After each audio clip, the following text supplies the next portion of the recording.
Sweet recipe செய்ய நமக்கு வந்து நான் 2 தேங்காய் எடுத்திருக்கேன். 2 தேங்காவை நல்லா துருகி வச்சிருக்கேன். இப்போ இந்த துருகின தேங்காவை நான் என்ன பண்ண போறேன், அப்படியே மிக்ஸி ஜாருக்கு மாத்திட்டு இதை அப்படியே பல்ஸ் மோட்ல வந்து அரைச்சி எடுத்துட்டு வந்துடுறேன்.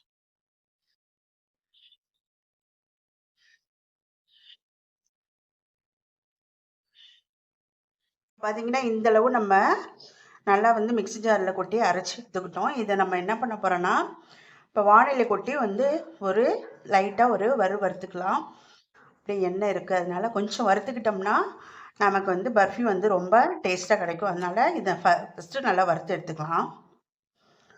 இப்போ பார்த்தீங்கன்னா அடுப்பில் நம்ம வானொலி வச்சாச்சு. இப்போ வந்து இந்த தேங்காய் துருவில் கொஞ்சம் கொஞ்சமாக கொட்டி அப்படியே வறுத்து எடுத்துக்கலாம். லைட்டாக ஒரு வறுபட்டா போதும்.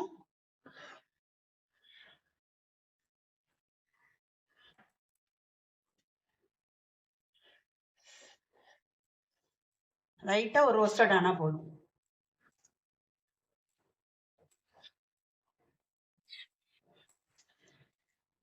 வறுத்து செய்யும் போது கொஞ்சம் நாள்பட்டு வரும், அதுக்காக தான் வந்து வறுத்து செய்கிறோம்.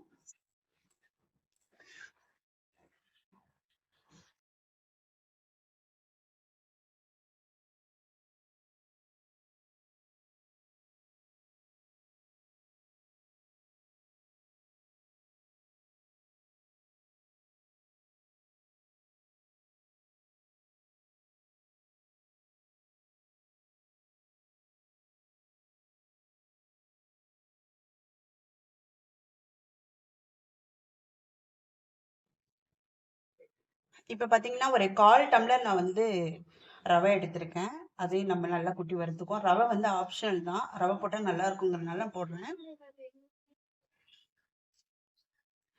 லைட்டாக வறுத்து எடுத்துக்கலாம்.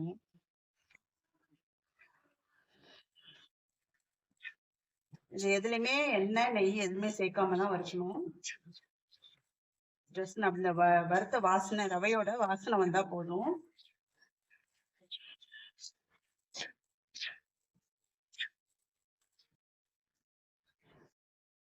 இப்போ ரவையை வந்து நல்லா வாசனை வர வரைக்கும் வறுத்து எடுத்துக்கலாம். வாசனை வர வரைக்கும் வறுத்தா போதும். வறுத்த ரவையை என்ன பண்ண போறோம்னா ஒரு மிக்ஸி ஜாருக்கு மாற்றி நல்லா பொடியாக நம்ம அரைச்சி எடுத்துக்க போகிறோம். இப்போ நல்லா வறுபட்டுருச்சு.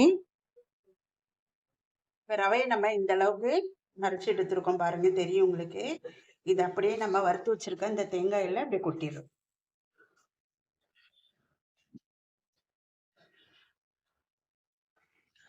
கொட்டி லைட்டாக அப்படியே கலந்து விட்டுக்கலாம். அங்கேயே திப்பியாக இருக்காம அப்படியே கலந்து விட்டுக்கலாம். தெரியும் உங்களுக்கு, ரவையும் தேங்காயும் சேர்த்து நம்ம இந்த கப்பால் 1 கப் வந்து எடுத்து வச்சிருக்கோம். இதுக்கு வந்து ஜீனி எவ்வளோ எடுத்துருக்குன்னா, இதுலேருந்து 1.25 கப் இல்லைன்னா 1.5 கப். ஜீனி ரொம்ப பிடிக்கும், இனிப்பு பிடிக்கும், 1.5 கப் வரைக்கும் எடுத்துக்கலாம். 1.25 கப்புங்கிறது நார்மல்.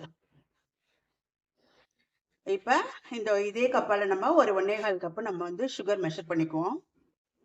இப்போ பார்த்தீங்கன்னாலே உங்களுக்கு தெரியும், நம்ம 1 கப் வந்து சுகர் இதில் கொட்டிடுறேன். இன்னும் ஒரு 1/4 கப் சுகர் மட்டும் நம்ம ஆட் பண்ணணும்.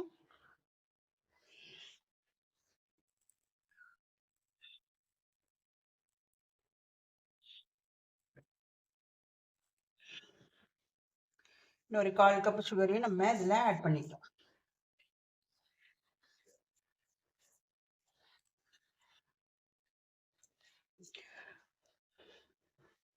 இப்போ வந்து 1.25 கப்பு வந்து நம்ம சுகர் எடுத்துருக்கோம் இல்லைங்களா, அதனால நம்ம அதுக்கு ஈக்குவலண்டா 1.25 கப்பு நம்ம வந்து வாட்டர் ஆட் பண்ணிக்கலாம்.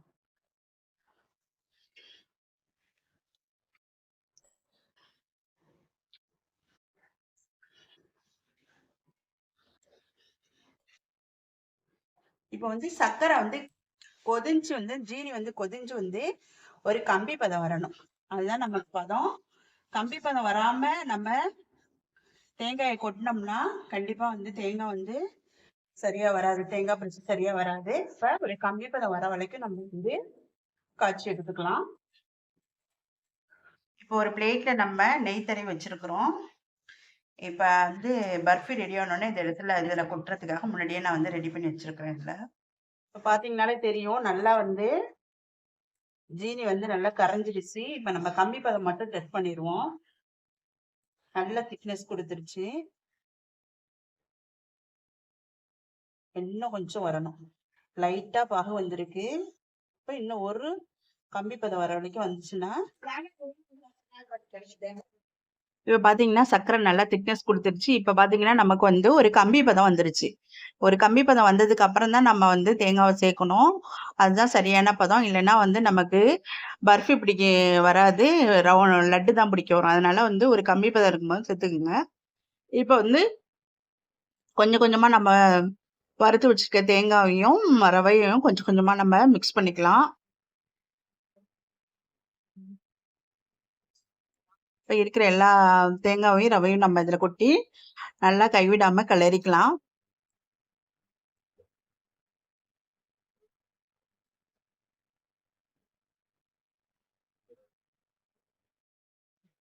இப்போ நம்ம வந்து வாசனைக்கு வந்து கொஞ்சம் ஏலக்காய் வந்து சேர்த்துக்கலாம் அதில்.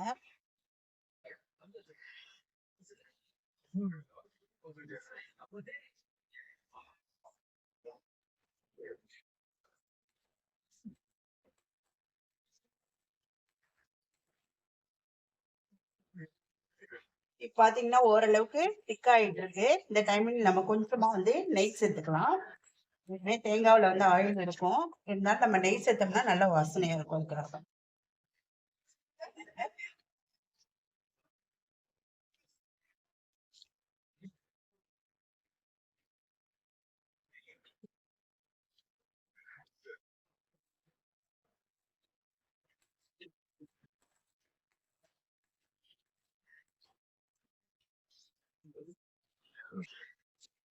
இன்னமும் கொஞ்சம் வந்து நல்லா சுண்டி வரணும். மொத்தமாவே இந்த ஸ்வீட் செய்ய வந்து ஒரு 15 நிமிஷம் ஆகும்.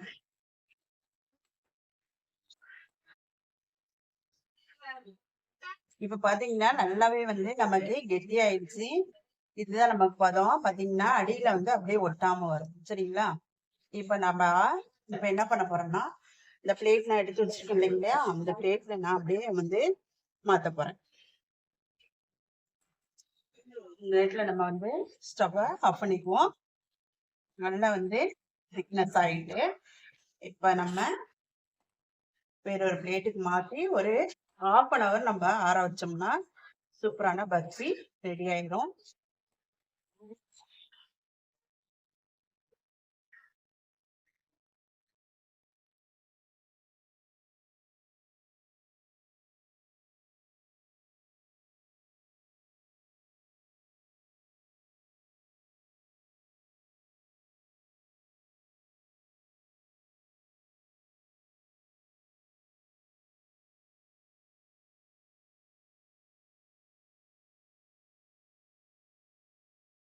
நம்ம ஒரு பிளேட்டுக்கு மாற்றியாச்சு இல்லைங்களா, அதை வந்து மேலே வந்து அப்படியே வந்து ஒரு ஸ்பூன் வச்சு நல்லா ப்ரெஸ் பண்ணணும். அப்போ தான் ஈவனாக வருங்கிறதுக்காக. இப்பயே பார்த்தீங்கன்னா நல்லா ஹார்டாக இருக்கு. பர்ஃபி பார்த்தீங்கன்னா பாதி சூடாறிடுச்சு. இந்த டைமிங்கில் நம்ம வந்து பீசஸ் போட்டுக்கலாம். ரொம்ப ஆறிடுச்சுன்னா நமக்கு வந்து பீஸ் போட முடியாது. இப்பயே பார்த்தீங்கன்னா கொஞ்சம் கெட்டியாக இருக்குது. நான் ஃபுல்லாக உங்களுக்கு பீஸ் போட்டுட்டு காமிக்கிறேன். பார்த்தீங்கன்னா பர்ஃபி சூப்பராக ரெடி ஆயிடுச்சு. கட் பண்ணும்போது கொஞ்சம் ஹார்டாக தான் இருந்துச்சு. இருந்தாலும் வந்து பீசஸ் எல்லாம் எந்த டேமேஜஸ் ஆகாமல் கரெக்டாக பர்ஃபெக்டாக வந்து சேர்ந்துருச்சு. பார்த்தாங்களே உங்களுக்கு தெரியும். உங்களுக்கு பீசஸ்லாம் வந்து நல்லா நீட்டாக வந்துருச்சு. நான் கொஞ்சம் வந்து ஹார்டானதுனால கொஞ்சம் வராதோ என்னமோ நினச்சேன். ஆனால் வந்து பீசஸ் வந்து நமக்கு பர்ஃபெக்டாக வந்துருச்சு. கண்டிப்பாக இதை வந்து ட்ரை பண்ணி பாருங்கள், எப்படி இருக்குன்னு சொல்லிட்டு கமெண்ட் பாக்ஸில் கமெண்ட் பண்ணுங்கள். வீடியோ பிடிச்சிருந்தா லைக் பண்ணுங்கள், ஷேர் பண்ணுங்கள். அப்படியே நம்மளுடைய சேனலையும் சப்ஸ்கிரைப் பண்ணிக்கிறீங்க. தேங்க்ஸ் ஃபார் வாட்சிங்.